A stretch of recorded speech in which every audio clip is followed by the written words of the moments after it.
Janet, welcome into the back room. Thank you. Good to see you. So there's so much I want to talk with you about, but I want to start off with just a couple of very topical things that are consuming much of the news cycle this week. Let's start with Trump's demand for $230 million in so-called damages over the Russiagate and classified documents investigations. I happen to believe this is noise. It's a lot of distraction away from the Epstein scandal, which seems to be his MO these days. But is this something that you think can and will likely happen? I don't think so. I hope not. Otherwise, anybody who's ever been investigated is going to be filing claims. Um, and it's an interesting issue because if we had a real Justice Department that would contest that kind of a claim, it would put Trump to the proof to show that there was no basis for the investigations to begin with. And of course, there was substantial basis both for the 2006 insurrection investigation and the Mar-a-Lago classified documents investigation. So it would open up a real Pandora's box because then the government, if it were serious, like I said, if it were seriously acting as a Justice Department, could put on. But I just think the politics of it. I saw even some Republican members of Congress yesterday were going, that doesn't sound good. It doesn't sound good. It doesn't look good. It doesn't smell good. It is just bad. But Well, I don't think he cares. Here's my speculation was 230 million. First of all, I don't know where he came up with that number, but he would take the money and then put it into building his big, beautiful ballroom that he's destroyed the East Wing to construct. Yeah, that was the next thing I was going to ask you about because that has so many Americans up in arms. This 90,000 square foot ballroom. How is he allowed to do this without congressional or Supreme Court approval? I live in New York City. I can't replace my windows without landmark preservation approval. Yet he can knock down a major part of the White House and nothing. How is this possible? He just blew through it all. I mean, he trumped it. There are two White House historical preservation commissions he's supposed to get approval from. He just ignored them, and one of them is filled with Trump fans anyway. But he just ignored the process, and then he's also supposed to go to Congress, and he didn't do that. He just did it, and now I saw in the media this morning that there's a couple from Virginia that has filed a lawsuit to stop it. But in the meantime, the East Wing's already demolished. It's gone. Yeah, and here's the thing: the White House should be the people's house. It's not Trump's house. Well, it always was. It is the people's house, and the president is a temporary occupant. And so. But I think he thinks it's an extension of Mar-a-Lago. I mean, he paved over Sure. the Rose Garden. He, like with Valsine, he just tore down the entire East Wing without telling anybody. I mean, with kind of misstating what he was planning to do.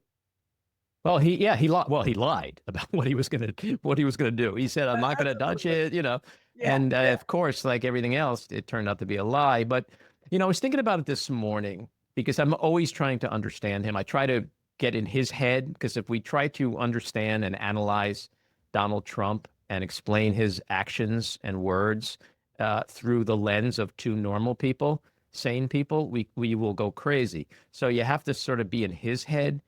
And I was just thinking, because you made this excellent point about him thinking that the White House is Mar-a-Lago.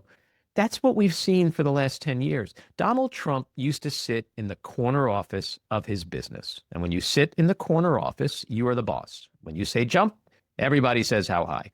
He then thought it would be a great idea to run for president, where there's co-equal branches of government, where if you say jump, people go, wait a minute, sir, we're equals. He's never been able to make that transition. So everything he does is as if he is still in the corner office. And I think you've made a very astute point that he's not in the corner office. He's in the White House, which is now Mar-a-Lago. It's Mar-a-Lago North. Well, and here's here's the thing, and I think we'll probably get later on in the conversation about authoritarianism and Hmm. that, but his treatment of the White House is so symbolic of his presidency. Yeah. Because first he redecorated everything with this fake gold stuff. And then he messes around with the presidential portraits. He hides Obama's portrait. He puts up an auto pen instead of President Biden's portrait. It's like there's nothing too trivial um, that we can imagine that he doesn't want to put his stamp on. Even though he's president of the United States, he theoretically has more important things to resolve than You'd decoration, think. architecture of the White House. But it also sends a powerful message to the American people. It sends a powerful message to the American. Well, think about this: we're in the middle of a government shutdown. Day 24. Food stamps are going to run out in a bunch of states in another week. Healthcare insurance premiums, people are already getting their notices about the dramatic increases in those. Inflation hasn't gone down during his presidency and continues to percolate on at about 3%. So Hmm. prices continue to rise. And people feel that. They feel that at the grocery store. They feel that in paying their utilities and their rent. And in the midst of all of this chaos, and you have hundreds of thousands of federal workers now furloughed. In the midst Hmm. of all this chaos, what is he spending time on? Redoing the White House to build a ballroom. Think Well, about what, Carol Levitt yesterday said that's his quote, main priority. That's yeah, astounding given what you just outlined. yeah. Well, his priority certainly hasn't been what's happening in domestically. I mean, he spent a lot of time on Israel, Gaza, reached some initial success there, but now we're confronting Trump attention disorder, meaning that to really achieve lasting peace in the Middle East, you need a sustained, ongoing effort by the president, which he's always had a hard time sustaining that kind of an effort. You've got Ukraine. You've got a huge meeting with President Xi in China coming up. So he's doing a lot on the international front. I can't name one thing he's done for the American people at home. No, it's all in service to his ego, his crippling insecurities. It's symbolic of his desire to mirror the behavior of the strong men throughout history who he admires, who build these big palaces filled with gold, and the people, the peons, look to these palaces as like, wow, look at that. Like that's what he wants. It's so psychotic and pathological when you think about it, which is why it is complicated to just try to make any sense out of it. I have George Conway, the attorney, on here all the time, and the two of us just end up laughing, going, "Why does he do what he does? Because he's a sociopath. That's it. That's right. That's the answer. Let's stop analyzing. Why would Donald Trump say this today? Because he's a sociopath. Why would Donald Trump do this today? Because he's a sociopath. And so you're right. The people in this country are now suffering through this shutdown. We're on day 24. There's no end in sight. And he's playing around with the ballroom because that's what he does. The other thing I want to ask you about that's in the news recently is these continued bombings of these alleged drug boats. We blew up the eighth one. This one was in the Pacific this week, Tuesday, I believe. Eighth in the last month, killing two more alleged, quote, narco terrorists, bringing the total dead so far to 29, without any interdiction or evidence that innocent people aren't being murdered. Let me ask you this, as someone who ran the Department of Homeland Security, how does this make us any safer? Well, it doesn't. And these bombings, it's easy to say these are narco terrorists and we're saving the lives of American people. I heard President Trump say something like 25,000 people a week or some other number. However, if you look at, let's take the boats that he bombed off the Atlantic coast. Um, those boats weren't headed to the United States. I mean, those were short-range vessels. They were probably going into the Caribbean, or elsewhere to ship drugs to, assuming they were drug traffickers, to Europe or to West Africa. They were not boats that were even capable of reaching the United States.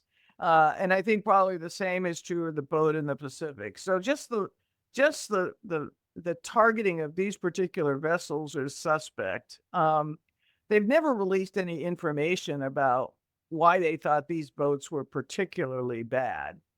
They've never released information about why this wasn't left to the Coast Guard, which is the normal branch, which is part of the Department of Homeland Security that's interdicts drug boats, and does a very good job at that.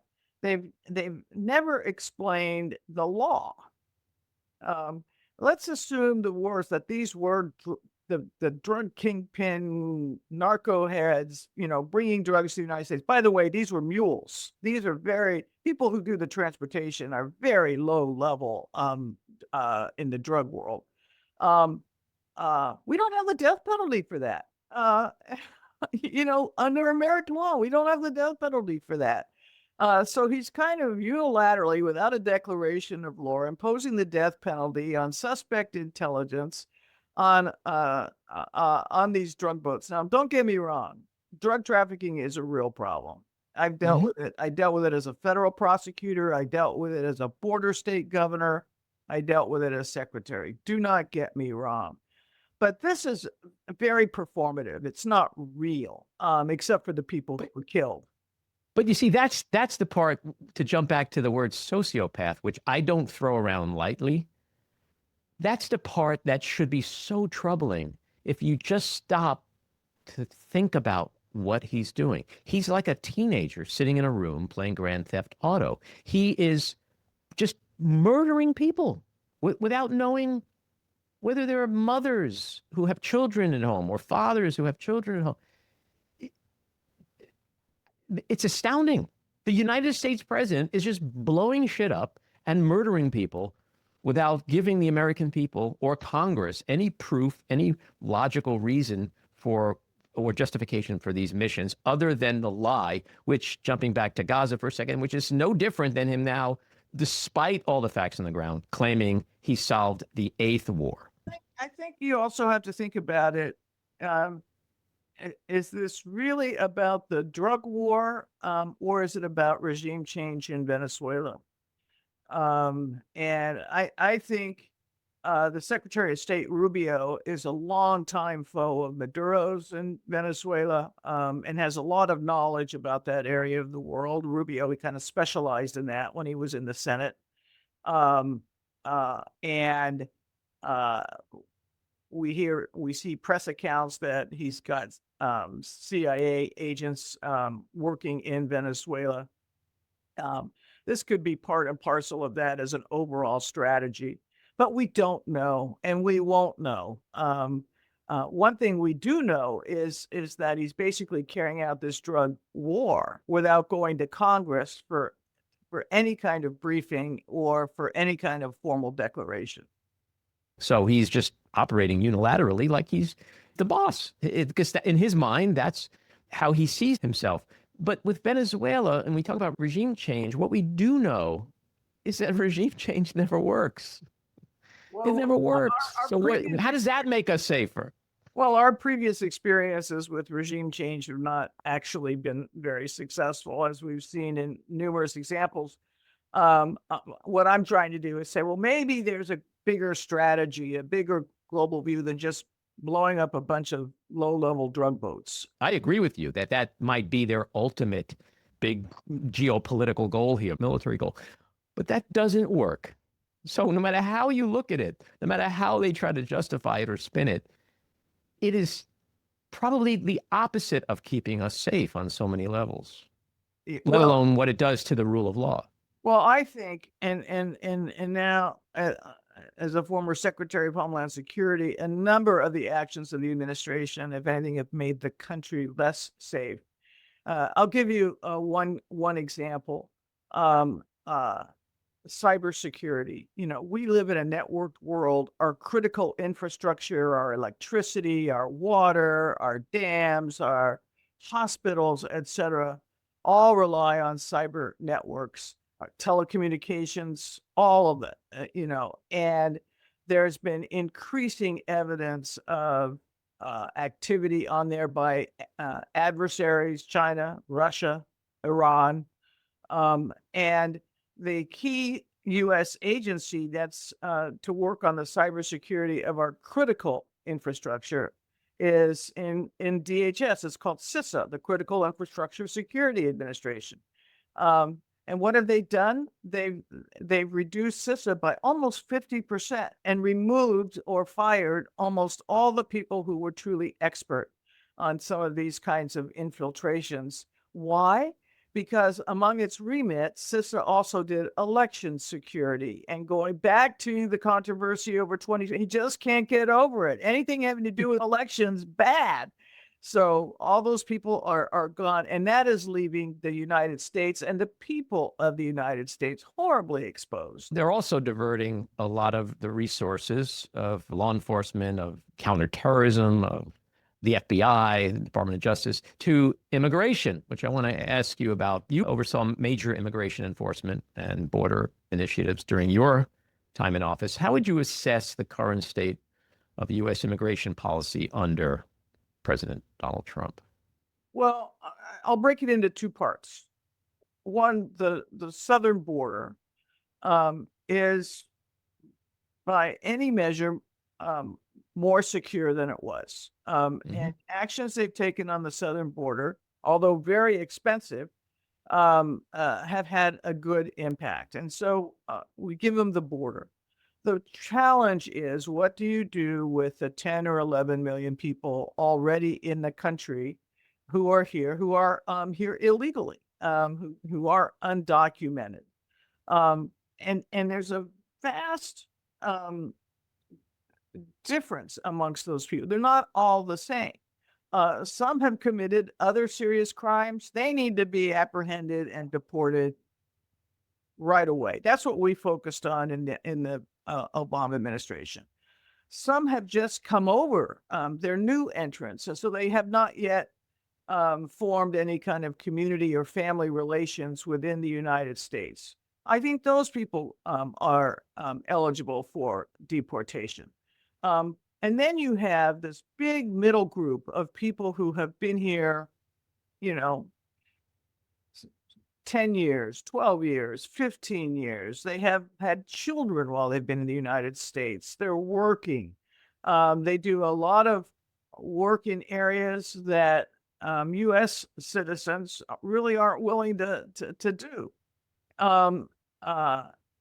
They pay taxes.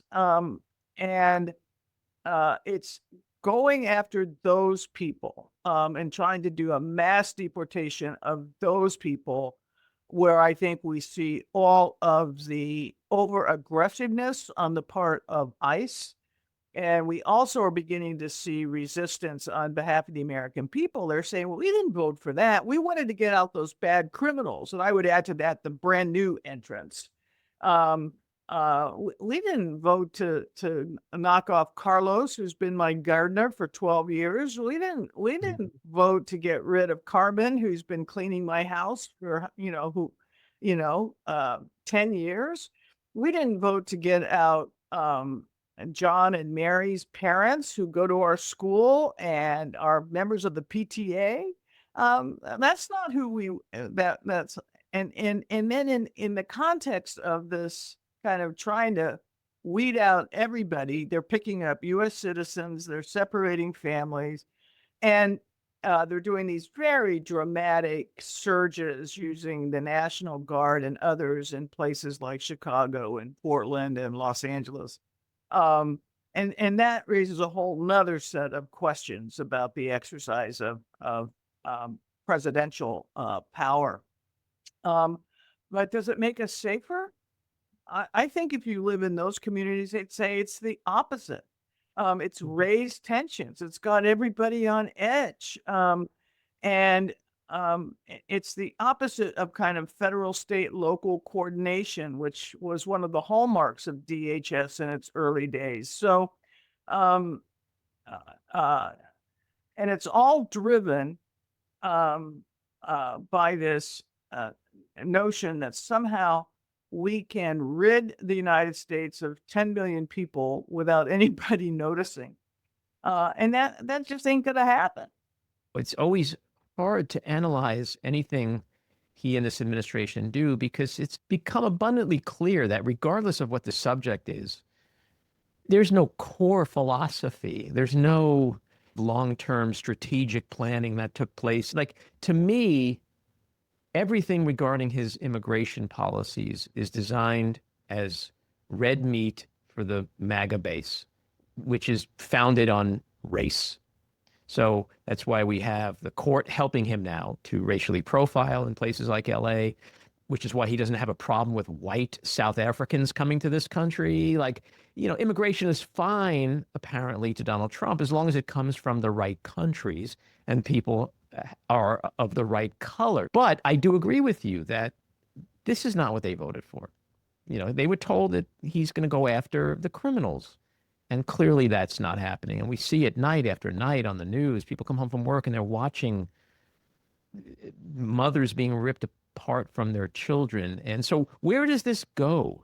And not only is it not limited to criminals, but because he has redeployed so much of other federal law enforcement to help with this immigration push, other crimes, serious crimes, are going investigated and unprosecuted. I saw a number the other day that shocked me that a quarter to a third of FBI field agents are now doing immigration work. That's not what the FBI is designed to do. They're supposed to do big conspiracy investigations. They're supposed to do white collar crime.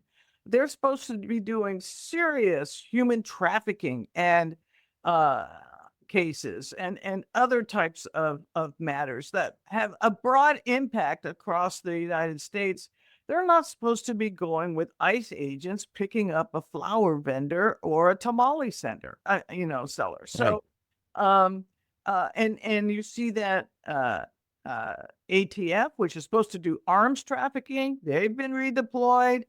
U.S. attorneys' offices, the federal prosecutors that do 80-90% of the federal criminal prosecutions are now all doing immigration cases. It's not it's the opposite of trying to handle crime at the federal level in a responsible and effective way. Well, to your point, we have cyber crimes, cyber attacks. We have AI-driven disinformation, ransomware, and other 21st century technology threats to our national and homeland security. How vulnerable are we now when so much of our resources is being redirected for this ICE performance? Time will tell. But as someone who spent years evaluating risk and to the United States, I would say that we are not only not safer than we were under prior administrations, and I mean both Democratic and Republican administrations, we're actually less safe. This is the scary part, and it's important for people to understand, because on 9/11, when almost 3,000 people perished in the Twin Towers, the people working in those buildings were Republicans, independents, and Democrats.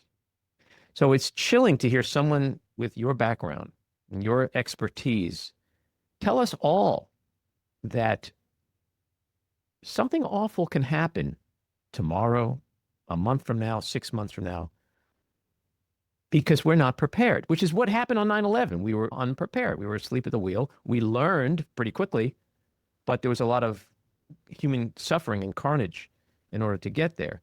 It is kind of chilling to think that the people who are charged with the responsibility of protecting us have no idea what they're doing, and we are not safe. I hate to say it that way, but I have grave concern. Mhm. And it begins with, just even looking at who the president has in key security related roles in his administration. Uh, uh, the head of the FBI, he's not qualified to be the head of the FBI. He's a showboat. Mhm.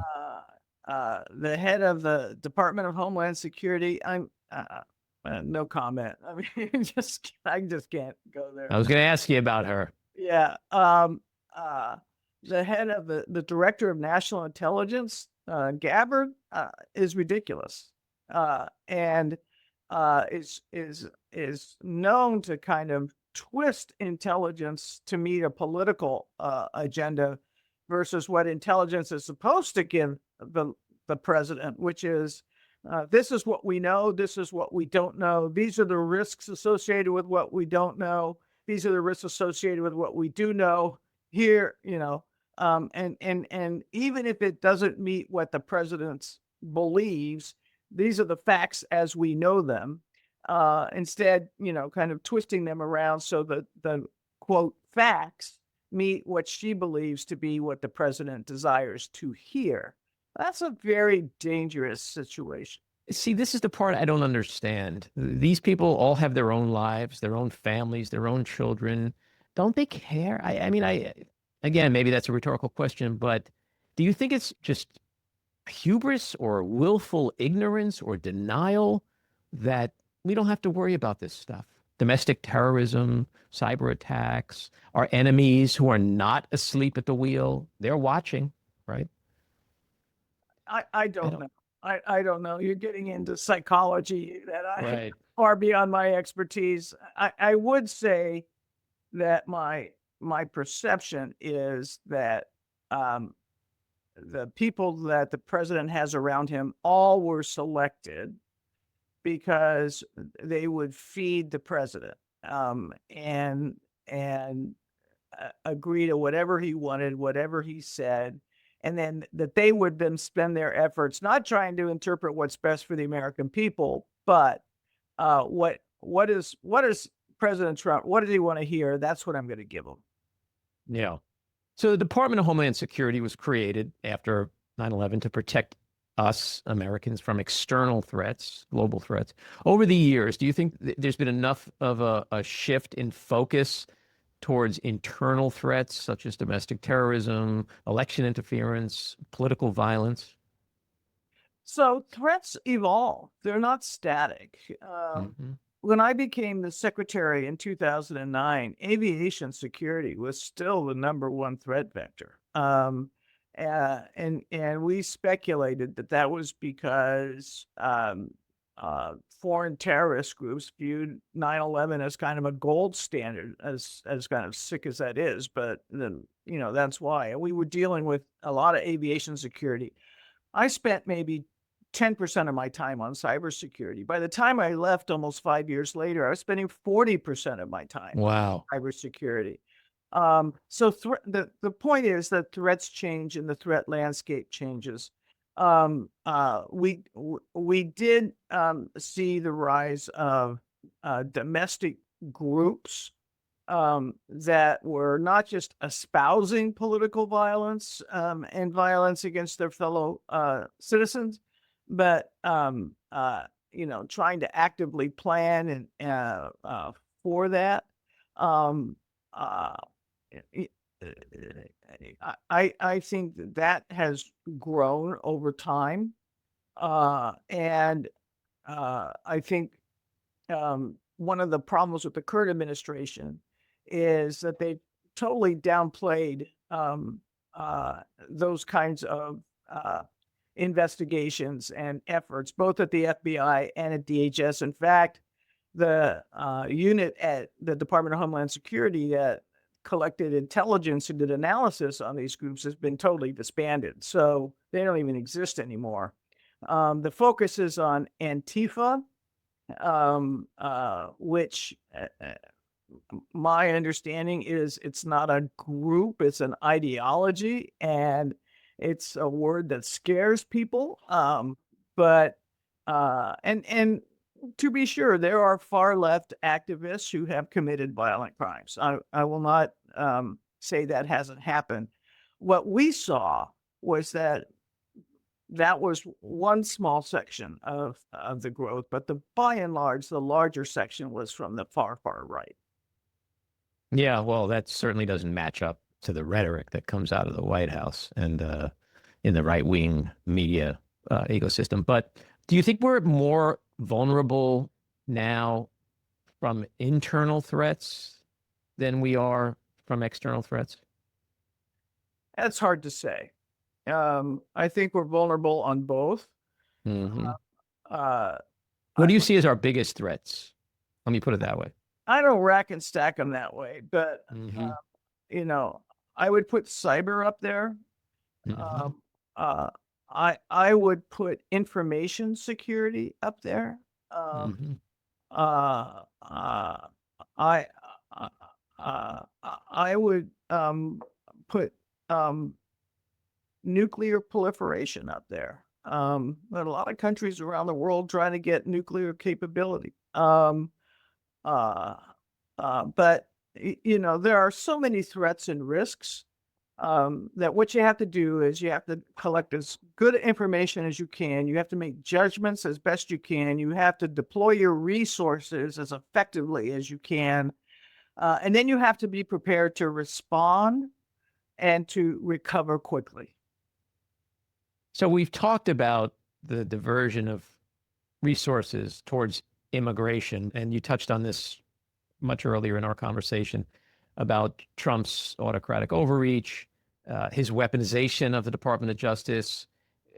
To the average person at home, it just seems like the Justice Department, the FBI are spending a lot of time with a list that he's literally telegraphing every time he's on television of who he doesn't like and who he wants the law enforcement agencies to go after. When you take that and combine it with what we've been talking about, it just seems like a mind-boggling dereliction of duty in terms of utilizing and using the resources of the United States government Oh, effectively. it's more than a declaration of duty. It's it's really an abuse of the office. Mm, And it's an abuse of the powers that the president has. And I hear all the time, well, the Justice Department, they're just doing to these other people what they did to Trump. And nobody backs up and says, well, wait a minute. Let's really look at what happened to President Trump. First, it was a special counsel that was appointed. It wasn't run by Attorney General Garland. And they went, if anything, too slowly and too carefully. This is on the January 6th investigation. And we all saw what we saw on January 6th, and we all heard what we heard on January 6th. Um, uh, this was not some penny ante case of alleged mortgage fraud.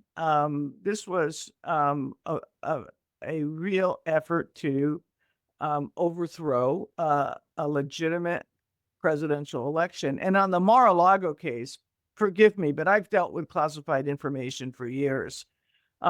For it to be just secreted at Mar-a-Lago, kind of loosely, whatever. And then when the president is asked repeatedly to return it, he returns some, he keeps others, and then they finally have to do a subpoena. And they still know that there's more stuff down at Mar-a-Lago that he has. So they're finally forced to do a search warrant. It's not just the fact that he took the stuff; it's the fact that he wouldn't give it back. That I think prompted the federal investigation. And if you hadn't had a crazy judge who said that special counsel the role was unconstitutional, which I think she's just plain wrong on the law. That to me was the simpler and easier case. The point being that both of those cases had serious factual predicates that any serious prosecutor would say, we need to look at this and we need to make judgments about whether charges should be filed and whether there should be a prosecution, etc. That is a far cry from let's say President Biden in the White House had been caught on an email directing the Attorney General, I want you to investigate Trump and I want you to investigate, 2 or 3 other people who work for Trump because these are bad people. That's just not what happened there. So this whataboutism, well, what about what they did to Trump? Well, what they did to Trump was to try to do a very professional job, as isolated from the White House as one can possibly be in terms of adjudicating his guilt or his innocence. Now, what we see now is a total perversion of the justice system, where the president is actually by name telling them who to investigate, and then bringing, at least with Comey and James, seem to be cases that no real federal prosecutor would bring. History, I'm a student of history. I love history. History often teaches us a lot of things, but it also not only repeats itself, but it often surprises us. But you look at someone like Nixon, like we had to find tapes in order to understand who his targets were, right? And here we have the United States president literally sitting in the Oval Office, aside his FBI director and his attorney general, and saying, here's my enemy, here are my enemies, go after them. And that's just become normal. Yeah. And here's what I worry about, which is that people will normalize it and think, well, this is the way it's supposed to be. It's not the way it's supposed to be. And living in a government where an elected president can dictate who gets investigated, who gets charged, et cetera, that is a scary, scary thought. Because even for people who ultimately don't get charged, being under federal investigation is not a benign process. It's stressful, it's expensive, it's, it's really interferes with one's life. I know this because, like I said, I was a U.S. attorney. I initiated investigations, and we had kind of the standard we had to meet before we would even start an investigation, much less bring charges. Well, let's stick with that for a second, because we've seen how U.S. attorneys, the latest one is Kelly Hayes. She is now telling Deputy Attorney General Todd Blanche that there's no there when it comes to Adam Schiff. She doesn't have enough for an indictment. She certainly doesn't have enough for a conviction. And if history does repeat itself, she will likely soon be out of a job. There will be somebody else who is able to put aside ethics or morals or whatever and walk into a courtroom and hand over charges. As a former U.S. attorney, when you see this kind of thing happening, a complete erosion in just the respect for the office, the respect for the rule of law, for our judicial system, I can't imagine how that makes you feel. Oh, it's terrible.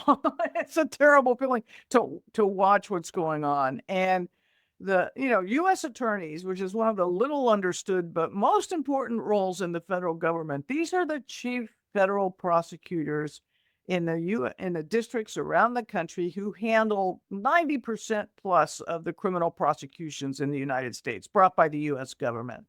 It's a very important role. And that's why it has to be presidentially appointed and Senate confirmed. And what we're seeing now is they're doing every which way to get around those requirements. They're nominating people who can't get confirmed, who aren't qualified to be confirmed, putting them in as interims. Now, the way it's supposed to work is an interim can serve 120 days. And then if there's nobody confirmed by that point, then the judges of the federal district appoint someone, typically the first assistant, who's a career official, to fill the role until somebody is actually confirmed. Well, they've done all kinds of dances around that requirement. They've done it in the Eastern District of Virginia. They've done it in New Jersey. They've done it in Nevada. They've done it in Los Angeles. And it's just one more sign of how many fingers the Trump administration has in the kind of pie that made up the norms and laws that govern the justice system. Well, to your point, Lindsay Halligan, who handed up the charges on, was it James Comey or Tish James? I can't remember. But the defense is now saying she's not a legit U.S. attorney. Do you think that defense will hold, that the cases could be tossed? Yeah, and that's an interesting issue. So, um, the Court of Appeals that has New Jersey in its jurisdiction has that issue before it right now. And I understand that when they had oral argument, the judges, and some were appointed by Republicans, I think two were appointed by Republicans, one by a Democrat, were very um, uh, critical or questioning of what the government was doing here. So we may have to wait to see what's called the Third Circuit does. But in the Comey situation, so the first question is, can the U.S. attorney serve under these unusual circumstances? That's the first question. The second question is, can a defendant have a case dismissed if the U.S. attorney was inappropriately in office? That's a more complicated question. But in the case of Comey, the Trump's lawyer, who was thrown in there to be the U.S. attorney at the last minute, right before the statute of limitations were to expire, she's the only one on the indictment. She's the only signature on the indictment. She was the only one who presented it to the grand jury. She's the only person who handled the case. And so the argument is, not only was she inappropriately appointed, but since she's the only person in the office who handled the indictment has to fail. We shall see. Well, the interesting thing about the Comey case is that if for Comey in a perfect world, the case gets tossed, the statute of limitations is passed for him. Yeah. So the charges can't be brought again because they may the try to clock find is run out. Yeah. Well, maybe Comey can make a claim to the Justice Department to pay for his attorney's fees. That would be a great what goes around comes around story, wouldn't it?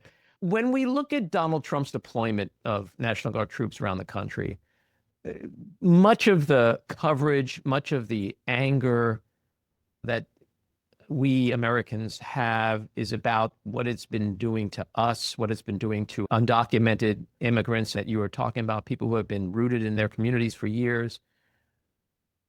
But we don't hear a lot about the guardsmen themselves. And I'm wondering, from your perspective, if these troops are being deployed, and I'm being generous, because I'd actually rather say used and abused and exploited for political reasons, rather than legitimate security reasons. What kind of strain do you think that's creating on readiness, morale, and command structure? Yeah. So again, I used to be a governor. In Arizona, I had a National Guard, and I think people need to understand members of the National Guard are basically civilians who do guard work on the side. They do a weekend a month and 2 weeks a year. Most of those efforts are devoted to training, but when they're used, they do disaster response. They help with evacuations, and they can serve as a reserve force for U.S. Active duty military abroad. So, for example, when I was governor, we had units in Afghanistan, but we also used them in forest fires and floods, and in all of those, which were considered kind of their central missions. The members of the Guard are they have that morale that they're serving the public good. The unfortunate thing with this use of the Guard going into cities where the governors have opposed their federalization, where the mayors don't want them, where there's been no kind of pre-planning to even coordinate with local law enforcement, et cetera. And then they're meeting protests. That's not what they're not there to kind of be adversarial to their own countrymen. And so I have to think that's a morale killer. And the second thing is over deployment of the Guard. If you have guards sitting in Los Angeles for months at a time, Well, those guys are not going to be available the next time you have to do a big evacuation for a forest fire or a flood, Mm. earthquake. So there's the overuse of the guard. So there you have the morale issue, you have just the overuse of the guard issue. It's a terrible precedent for the president to set.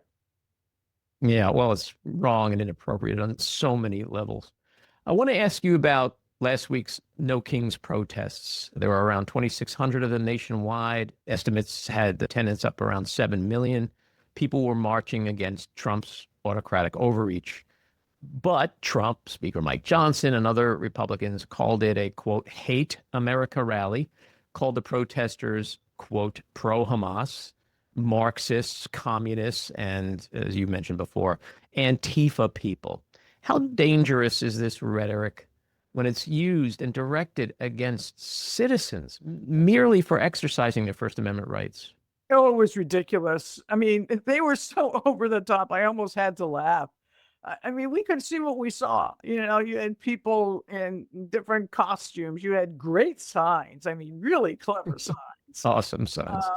You had people of all ages and races. There were virtually no arrests at any of the No King's Day protests. I mean, it was a pure First Amendment expression. They just look silly and ridiculous and out of touch. And I'll tell you, getting 7 million people to go out on a Saturday afternoon, um, that tells you something's happening out there. People are not happy. They know something is not right. They may not be able to put their exact finger on it. They may not be able to articulate it with precision, but they know that something is not ringing right here. And I suspect that the No Kings movement will only continue to grow. Yeah, I agree with you on that. So far, we've seen the lower courts do a pretty solid job of serving as a critical check on Trump's autocratic actions. But with many of those cases, we know the ultimate adjudication will rest with the United States Supreme Court. Do you have confidence in the highest court to No, ultimately uphold the Constitution? no. And the reason I lost, and I say this, I'm an officer of the court. I'm a lawyer, and Hmm. and I generally hold courts in the highest esteem. But the way the U.S. Supreme Court handled its docket these last months, to me, is so wrong. Issuing these kind of 1 or 2 line orders on the so-called shadow docket, not giving any legal reasoning, just saying no, he can fire these people. No, he can impound this money. No, he can deport these people. Um, uh, with, with no law explanation, they're acting like an arm of the White House as opposed to a legal institution that's supposed to give us what their legal reasoning is. And we don't Hmm. have that. And more importantly, the lower courts don't have that. They're left to guess what the Supreme Court wants them to do. So it's not a good situation. And I haven't seen anything like it in my entire career. Yeah. Well, we have almost 3.5 years left of Trump 2.0, which when you just hear yourself say that, you want to go get a drink. Um, we have a critical midterm election coming up next year, the next presidential election 2 years after that. Given the speed with which Trump is dismantling institution after institution with the help of congressional Republicans, how confident are you that not only can our democracy survive this onslaught, but that we will be able to one day rebuild trust in government, trust in the media, in science, and other institutions? I don't know. I mean, I actually, my great hope is that the American people over our history has been a very resilient people, and Mhm. we've gone through terrible periods before, and have come out of them, if anything, stronger. But this is so broad, and it's uh, different in a way because in the past we didn't have social media to kind of exacerbate all the divisions within our society and et cetera. So where trust is concerned, once you lose trust, it takes a long time. to rebuild it. And then what kind of a country do we have if people don't trust? If people don't trust that the president has their interests in top of mind as opposed to his own? What happens if people don't trust that the rule of law is actually being applied in a neutral way? What happens if people don't trust facts and instead go to whatever source they think gives them facts? What happens if people lose their faith in science? Because science has undergirded so much of the U.S. economy and our progress, particularly since World War II. We don't know the answers to those questions. I do know, though, that, and I think the No Kings rallies on Saturday evidence this, that there's a lot of Americans who share these concerns. Yeah, no, I agree with that. My last question. You've served in so many different highly distinguished, high level, hard to obtain positions. Do you have a favorite? I get asked that all the time. No, I've been a U.S. attorney, an attorney general, a governor, a cabinet secretary, president of the University of California, all of them challenging, all of them with a great mission, all of them hard. And each of them, I got some good things done, and each of them I made some mistakes. Each of them I learned something different about really the breadth and depth of our society. So I won't rack and stack them. They were each worthy in their own way. You sound like a parent being asked if you have a favorite kid. In a way, that's exactly what it's like. Janet, thank you for a great conversation. Really appreciate it, and hope you'll come back and chat with us again. All right, you take care. All righty, bye-bye.